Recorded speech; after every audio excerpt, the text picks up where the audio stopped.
October 16th, 1977. Constable Tony Russell adjusts his uniform one more time as he walks up Royalston Street in Paddington, Sydney. It's his first day on the job, 19 years old, fresh from the academy and eager to prove himself. The sergeant beside him has been through this routine 1,000 times. A welfare check, a concerned neighbour, probably nothing. The building that they've been called to stands out, even in Paddington's eclectic streetscape. A wallpaper factory and design studio. Its windows dark despite the late morning hour. The front door hangs open, just as the neighbour reported. Upstairs, lights burn wastefully in the daylight. "Mrs. Broadhurst," the sergeant calls out. "Police. Your neighbour called. We're just checking that you're all right." Silence answers them. The kind of silence that presses firmly against your eardrums. They move through the ground floor showroom, past shelves lined with thousands of wallpaper samples.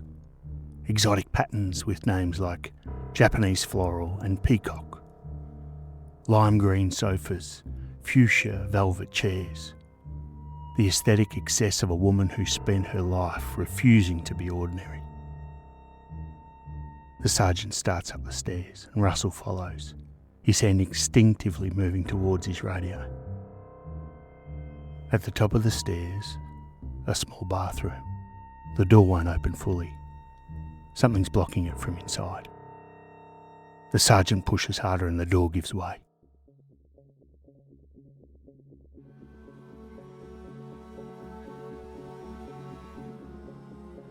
What Tony Russell sees in that bathroom on his first day as a police officer will haunt him for the rest of his life. Blood. So much blood. And in the corner, wedged behind the door, a tiny, elderly woman with bright red hair. Her body positioned in a way that speaks of deliberate cruelty rather than simple murder.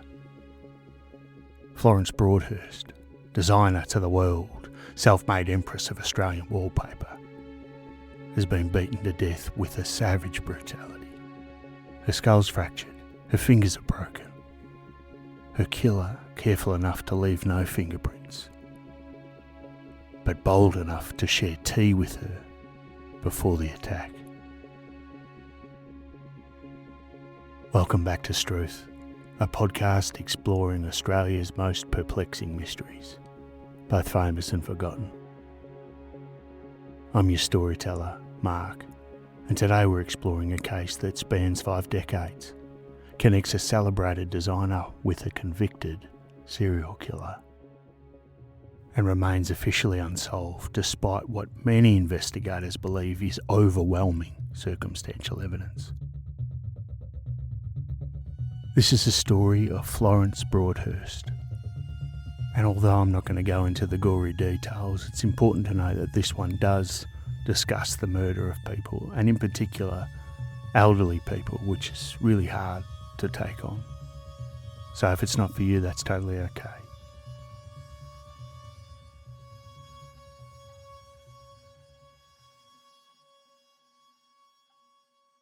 The detective who arrived at the Paddington studio that Sunday morning found a crime scene that told multiple stories all at once.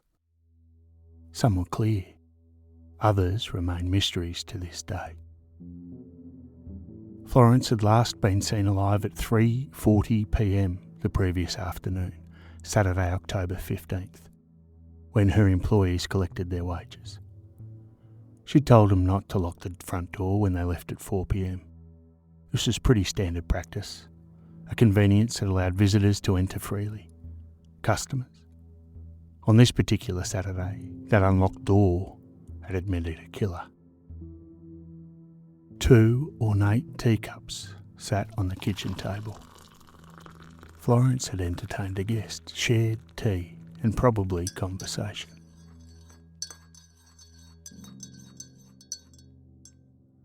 The bathroom where Tony Russell found her body revealed the killer's brutality.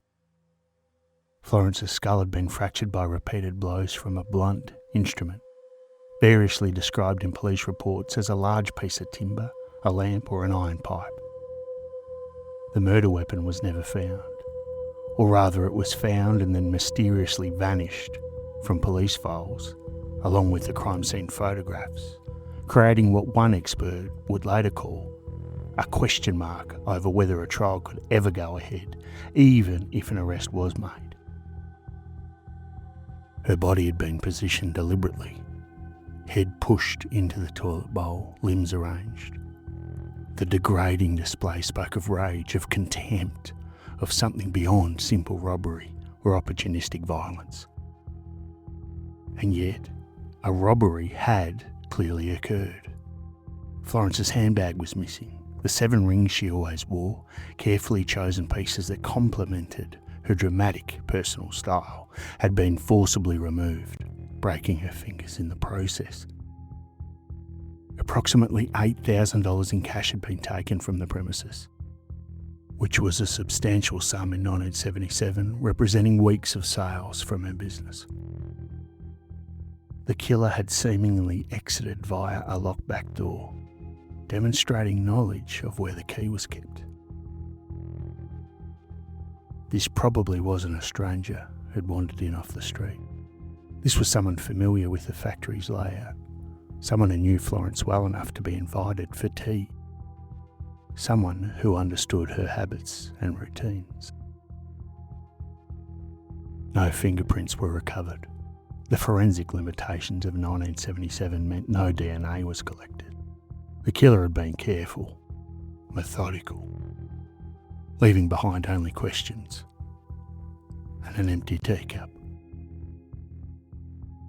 Around 7 p.m. that Saturday evening, roughly 3 hours after Florence's employees had left, a neighbour noticed that the studio blinds had been drawn. Someone had taken the time to close them, to hide whatever was happening inside. Detective work in murder cases often begins with the victim. Who was Florence Broadhurst? What had she done to inspire such violence? And why would someone who knew her well enough to share tea decide to kill her? The answers to those questions would prove as complex and layered as Florence herself.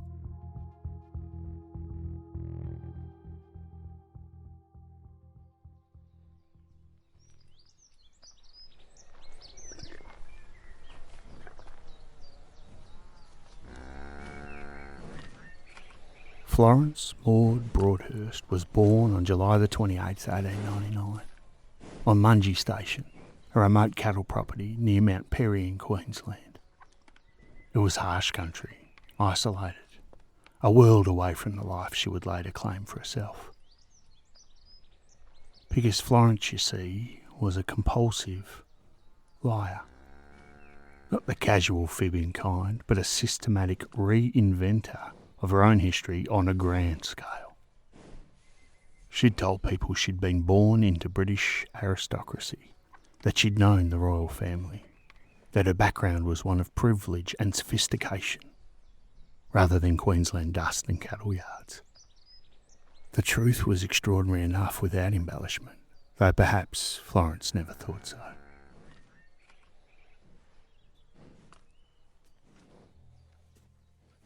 In her 20s, she transformed herself into Miss Bobby and Bobby Broadhurst, a singer and Charleston dancer who performed across Southeast Asia.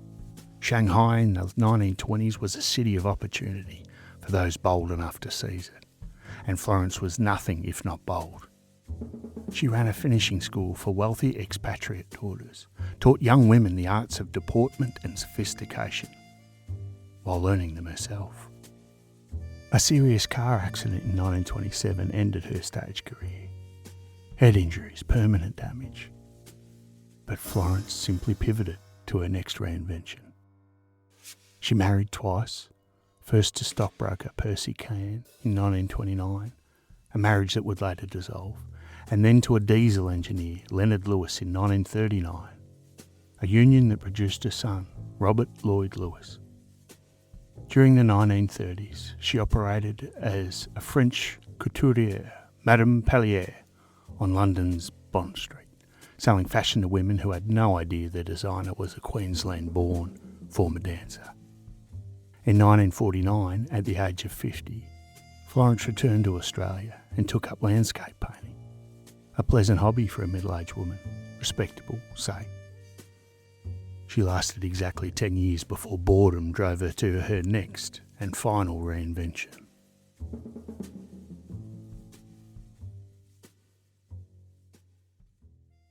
In 1959, Florence established Australian Hand-Printed Wallpapers Proprietary Limited. She knew nothing about wallpaper manufacturing. She'd never run a factory. She was 60 years old in an era when women her age were expected to quietly retire into domesticity. But bugger it, she built an empire anyway. The company had relocated to Paddington in 1969 and been renamed Florence Broadhurst Wallpapers, and by 1977 it had created approximately 800 designs in 80 different colourways. Her patterns dominated the quality end of the Australian wallpaper market and were exported worldwide to North America, England, Hawaii, Kuwait, Peru, Norway and Paris. Time magazine would later recognise her as one of the world's most influential post-World War II designers. Her patterns now appear in the homes of Kate Blanchett, Gwyneth Paltrow and Elle Macpherson. Kate Spade, Akira Isagawa and Zimmerman have all licensed her designs. A documentary about her life premiered at Sundance, and she won posthumous awards and accolades she would have adored. But success, as it often does, came with a cost. Those who worked with Florence described her in contradictory terms that somehow all felt true simultaneously. Charismatic, fearless, gutsy, demanding, eccentric, insufferable. She was a tiny woman with false eyelashes and dramatic kaftans who possessed what one employee called a tongue that could cut grown men to pieces. Employee turnover was high. She took credit for others' work. She made impossible demands. She created a toxic workplace held together by the force of her personality and the undeniable quality of what they produced together. But friends knew a different Florence, someone who could nurse a sick canary back to health with tender patience, someone capable of generosity and warmth when she chose to be. By 1977, the financial empire that she'd created began to show cracks. She had cash flow problems, debts on multiple fronts, the kind of pressure that makes people desperate, that attracts the wrong kind of attention from the wrong kind of people.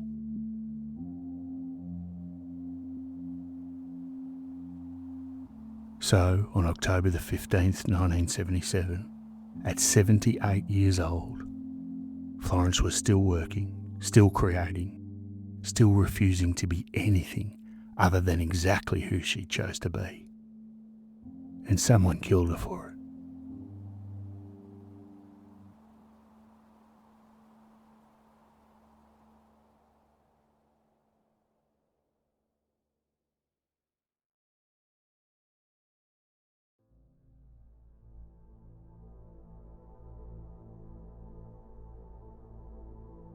In the days following the discovery of Florence's body, Sydney detectives began mapping the complicated world their victim had inhabited. The unlocked door, the missing money, the teacups suggesting a guest she knew and trusted. Every detail pointed toward the same uncomfortable conclusion. Florence Broadhurst had been killed by someone from her own life. Florence's son, Robert Lloyd Lewis, was adamant. The murder was someone with an intimate knowledge of the premises, he told investigators. They knew the front door would be open and to leave via the locked back door, which means they were acquainted with where the key was kept. The world of Florence Broadhurst Wallpapers was not the genteel, creative enterprise it appeared from the outside. Behind the lime green sofas and fuchsia velvet chairs, behind the exotic patterns with names like Japanese Floral and Peacock, operated a business under considerable strain.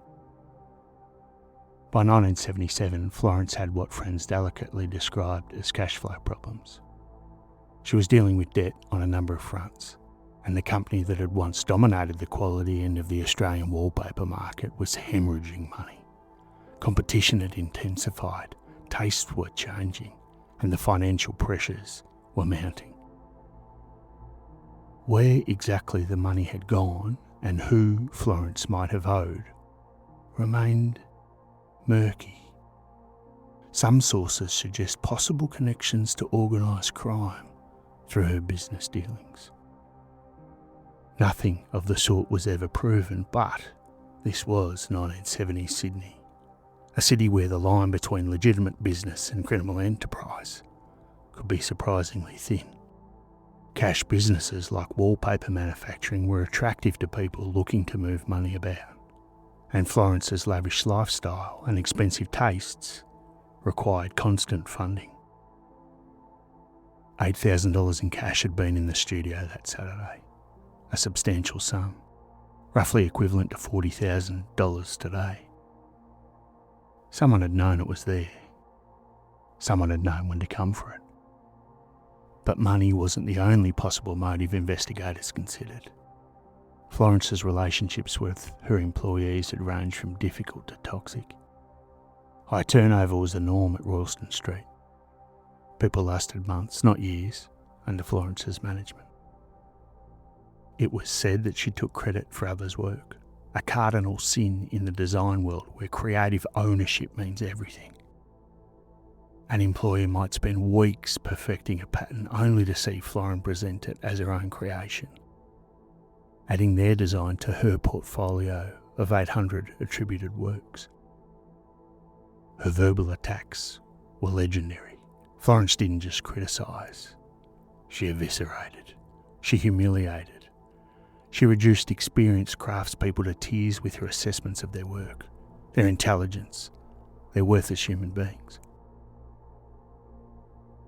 On Saturday, October 15th, 1977, her chief printer David and another worker named John had collected their wages at 3:40 p.m. They'd left at 4 p.m, just as Florence instructed them not to lock the front door. Both had alibis for the time of the murder. Both were interviewed and eliminated early on as suspects. But what about the dozens of former employees? The designers whose work Florence might have stolen? The printers she'd berated?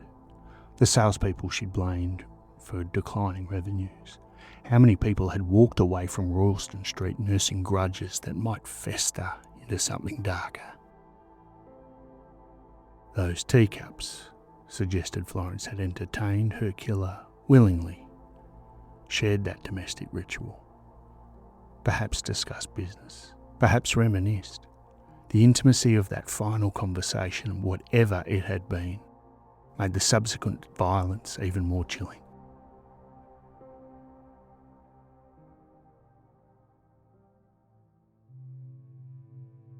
And then there was the matter of G.L.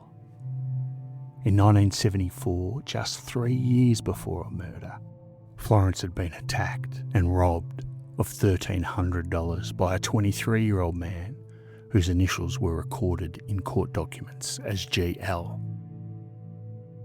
He'd appeared in court, faced charges, and presumably been sentenced, though the specific outcome wasn't recorded in police files. What happened to G.L. after his conviction?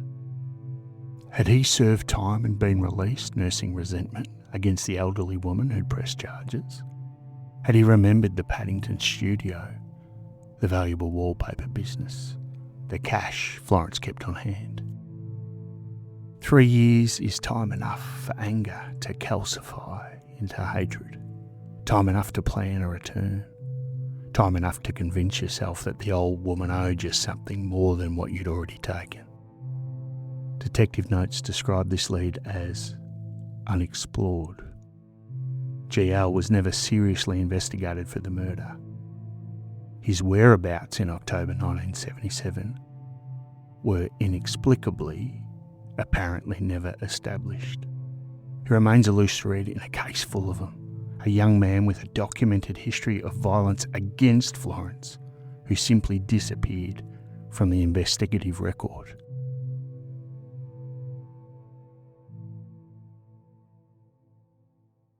Investigators also couldn't entirely dismiss the possibility of random violence. $8,000 was powerful motivation to the wrong person.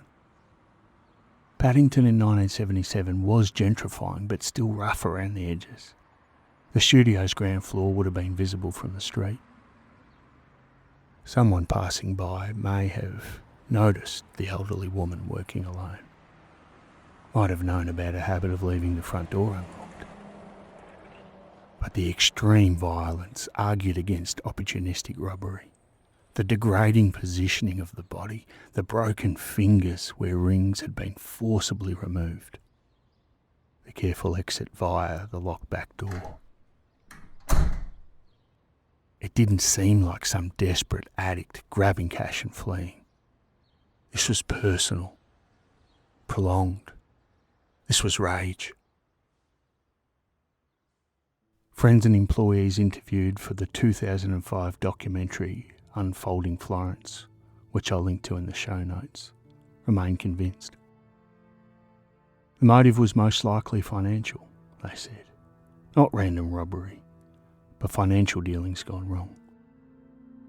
Business associates with their own pressures and problems, the kind of people who might sit down for tea before collecting debts in the most permanent way possible. The investigation stretched on. Months became years, and the case went cold. And then in March 1989, nearly 12 years after Florence's death, an elderly woman named Gwendolyn Mitchell was beaten to death in her Mossman home with a claw hammer.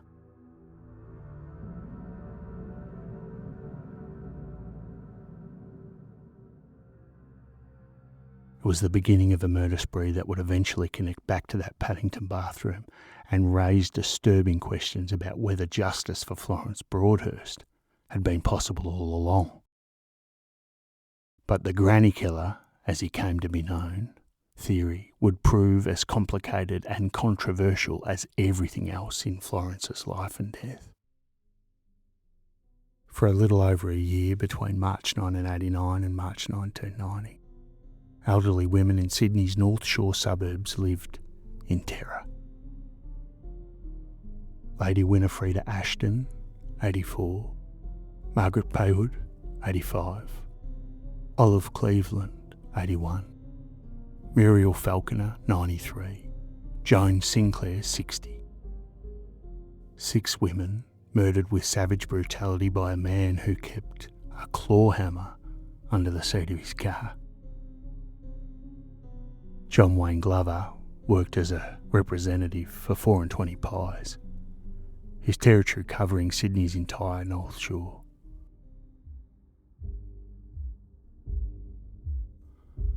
He would spot his victims while driving his sales rounds. Nursing homes, hospitals, places where elderly women gathered. The attacks all followed a pattern. An initial strike from behind with the hammer, a savage beating, strangulation with their own pantyhose tied in a careful bow. And then came his signature, the deliberate positioning of bodies in degrading poses. Horrendous stuff. After each murder, he would steal small amounts of money and gamble it at the Mossman RSL Club. He wore gloves, cleaned his hammer with acid, and left no fingerprints. Finally, on March 19th, 1990, police found him unconscious in Joan Sinclair's bathtub after a suicide attempt. He admitted to all 6 murders, and the case should have been closed. But Detective Dennis O'Toole, who arrested Glover, had this nagging suspicion about a 78-year-old wallpaper designer murdered in Paddington 13 years earlier.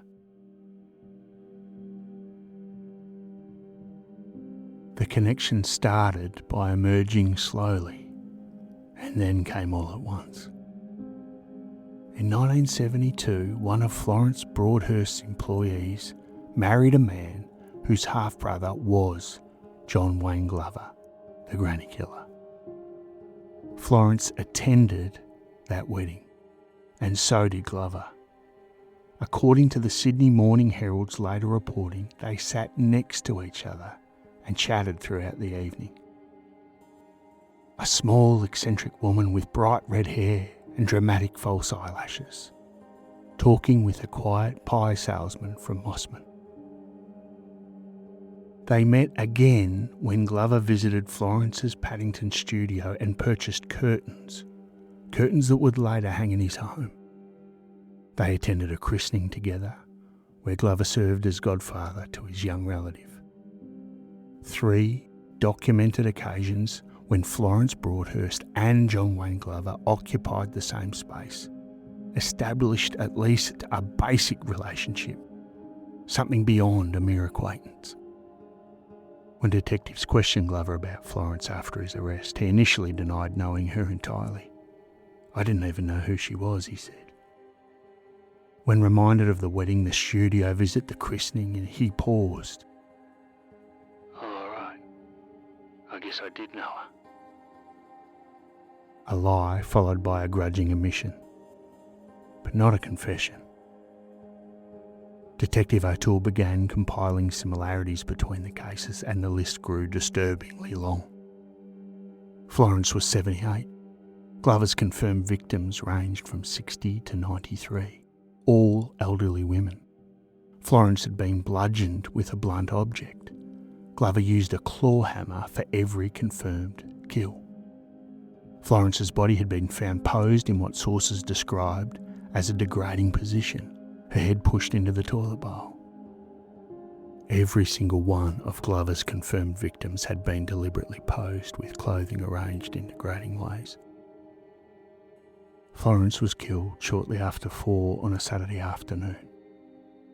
Glover's confirmed murders typically occurred in the mid-afternoon. No fingerprints at Florence's scene.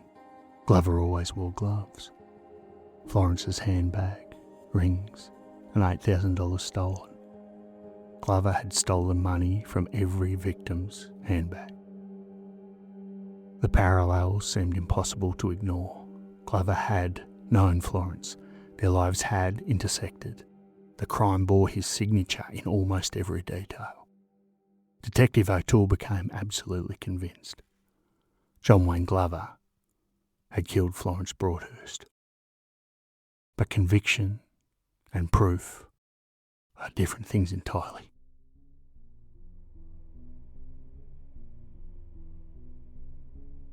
So let's look at the other side of this. The problems with the Glover theory are as compelling as the evidence supporting it. If John Wayne Glover killed Florence Broadhurst in October 1977, why did he wait until March 1989 to kill again? 11 years. And then go on to kill 6 more people in just over 12 months. Serial killers don't take decade-long sabbaticals before resuming their signature crimes. Police believed Glover hadn't stopped at all, that unsolved murders of elderly women in Sydney during those years might be his work. But without evidence, suspicion meant nothing. Geography too posed another problem. Every one of Glover's confirmed murders occurred in North Shore suburbs, Mossman, Lane Cove, Belrose, Linfield.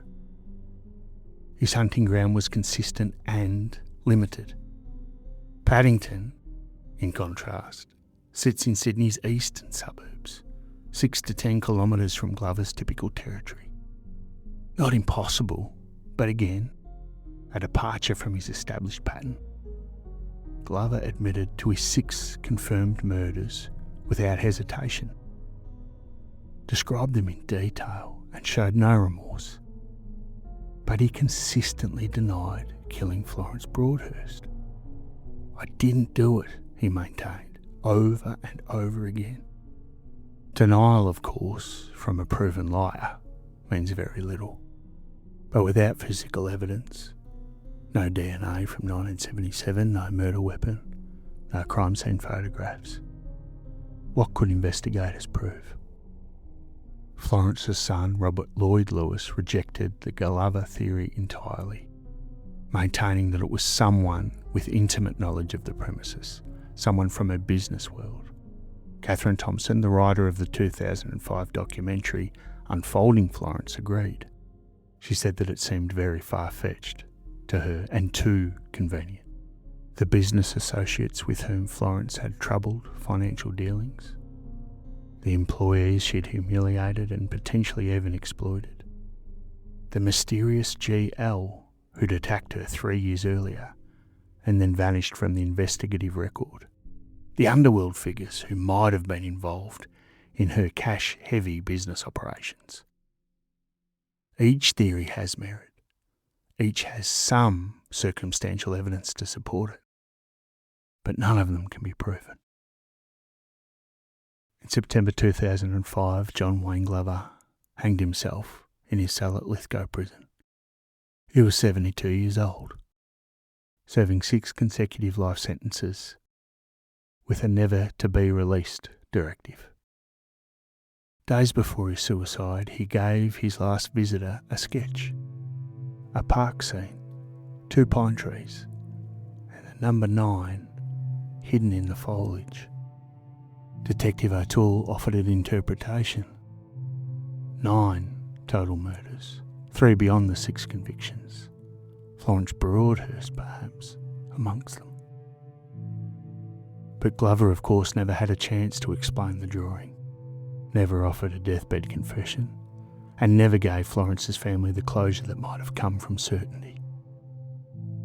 The sketch, as with everything else in this case, remains what it has always been, a tantalising possibility, a potential admission of guilt, or perhaps just the doodle of a dying man meaning nothing at all. In April 2021, the New South Wales Police Unsolved Homicide Squad formally announced a review of Florence Broadhurst's murder.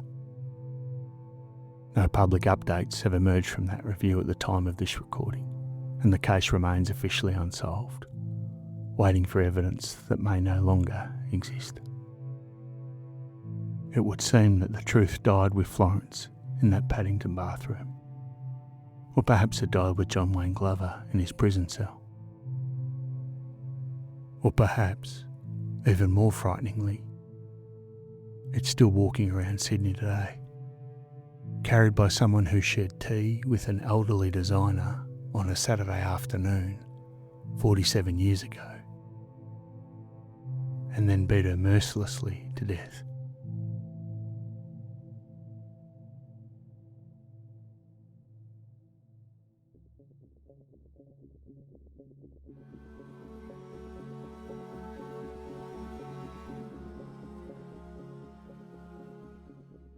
Florence's legacy, of course, thrives in museum collections and celebrity homes around the world.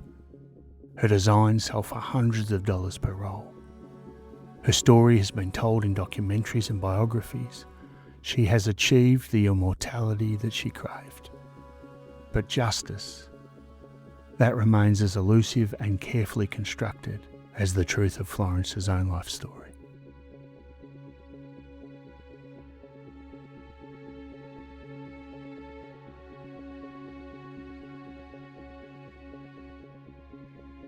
Thanks as always for listening to Strewth, and this episode, the case that we covered about Florence Broadhurst, was a request sent in by Linda, so thank you very much for that, Linda. I had heard of the granny killer cases before, but never the amazing story of Florence Broadhurst, so I really appreciate you bringing that to my attention. If you've got a case that you'd like me to cover, just flick me an email, strewthpodcast@gmail.com. If you want to support the show, please just tell a friend. That's the most important thing. And while you're at it, hit subscribe or follow, however it works on your podcasting platform. Next week, we'll be exploring a UFO abduction case here in Australia that's been described as both the holy grail of UFO abduction cases and also an epic hoax. Either way, though, it's a heck of a tale, so looking forward to seeing you then. Cheers.